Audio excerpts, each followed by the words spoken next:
पेश करने को तैयार हैं और करेंगे इंशाअल्लाह। अपने साबित करेंगे कि हमारी सोच क्या है। हम मुहिब्बे वतन थे, हैं और इंशाअल्लाह मरते दम तक रहेंगे। इस मट्टी से वफा की है। 800 साल की मेरी और मेरे खानदान की तारीख है और मेरे आबा अजदाद इस मट्टी में मदफन हैं। हमने भी यहीं दफन होना है, तो इंशाअल्लाह अपनी बेगुनाही साबित करेंगे। दूसरी बात जो मैं आज करना चाहता हूं वो है जो इस्लामी उम्मा में एक इस्तराब की कैफियत दिखाई दे रही है। तकरीबन 2 अरब मुसलमानों के आज जज्बात मजरूह हैं, उनके दिल जले हुए हैं। जैसे कि सिराजुल हक साहब ने कहा कि सिर्फ कुरान शरीफ नहीं जलाया गया, तकरीबन 2 अरब मुसलमानों के दिल जलाए गए हैं। आज जकार्ता ले लें, बगदाद ले लें, तेहरान ले लें, आज यूरोप के मुख्तलिफ दारुल खिलाफों को ले लें, हर तरफ पुरअमन एहतजाज रिकॉर्ड करवाए जा रहे हैं। मुझे खुशी है जो तहरीक इंसाफ ने कॉल दी कि जुमे के रोज बाद नमाज जुमा, और मेरी दरखास्त होगी उलमा से, मशाइख से, कि जुमे की तकारीब में इस बेहुरमती पर कौम को यकजा करने में अपना किरदार अदा करें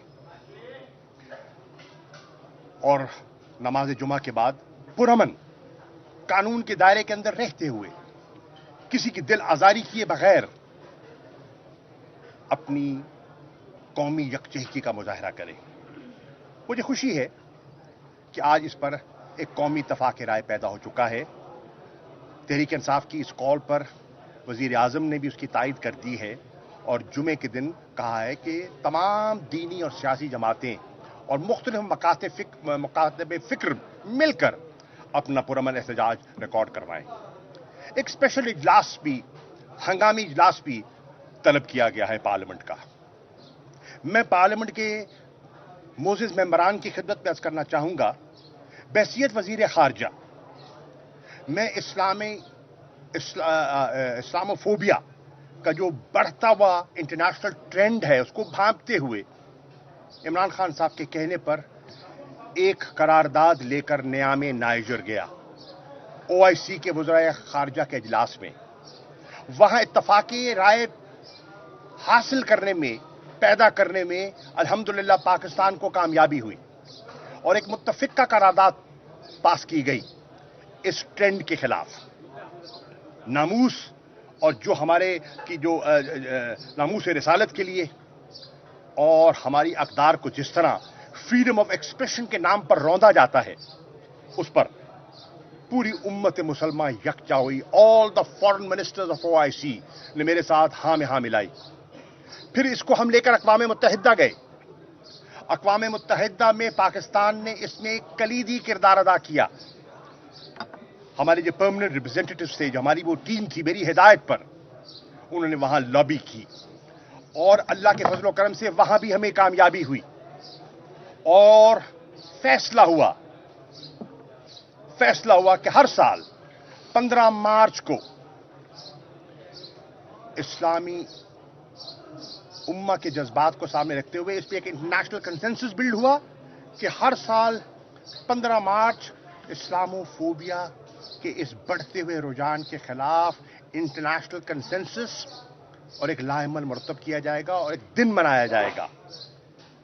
ये एजाज पाकिस्तान को हासिल हुआ, ये इनिशिएटिव पाकिस्तान का था और मैं शुक्रगुजार हूं अपने उन वज़राए खारजा का और उन परमानेंट रिप्रेजेंटेटिव्स का अक़वाम मुत्तहिदा का जिन्होंने हमारे मौक़िफ़ का साथ दिया और उसको आगे लेकर चले।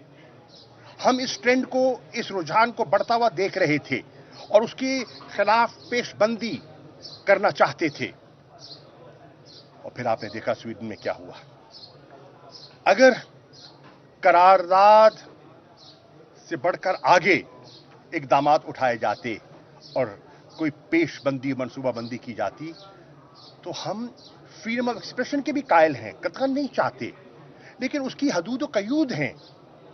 آپ کا جو حق ہے اس کا یہ مطلب نہیں ہے کہ میرے آپ جذبات کو مجروح کریں. آپ کو یہ حق نہیں پہنچتا کہ آپ ایسے اقدامات اور لوگوں کو اس طرح اشتعال دلوائیں، پرووک کریں کہ ایک گراؤ جھلاؤ کی کیفیت پیدا ہو جائے پوری دنیا میں جو آج دکھائی دے رہی ہے. یہ اجلاس جو بلایا جا رہا ہے اسمبلی کا، میں درخواست کروں گا معزز ممبران سے، دفتر خارجہ میں ریکارڈ موجود ہے، وہ ریزولوشن، وہ منٹس، وہ کنسنسس بلڈنگ جو نیامے میں ہوئی، وہ ایفرٹ جو پاکستان نے اقوام متحدہ کے فورم پہ کیا. بلائیے، طلب کیجئے فورن سیکرٹری کو، بلائیے فورن آفس کے لوگوں کو، وہ آپ کو ساری رویداد بتائیں گے. وہ سارا بلڈ اپ جو ہوا وہ آپ کے سامنے رکھیں گے قومی اسمبلی کے اجلاس میں. اور میری گزارش ہوگی یہ اجلاس گفتن نشستن برخاستن نہ ہو. اس کو بنیاد بناتے ہوئے اس اجلاس میں ایک ٹھوس منصوبہ بندی کی جائے کہ ایسے واقعات آئندہ نہ ہوں اور مسلمانوں کی جو ہے نا جذبات وہ مجروح نہ ہوں. یہ دو نقطے تھے جس میں بات کرنا چاہتا تھا. شکریہ. مجھے اسلام آباد پہنچنا ہے کیونکہ وہاں کل میری وہاں بھی پیشی ہے.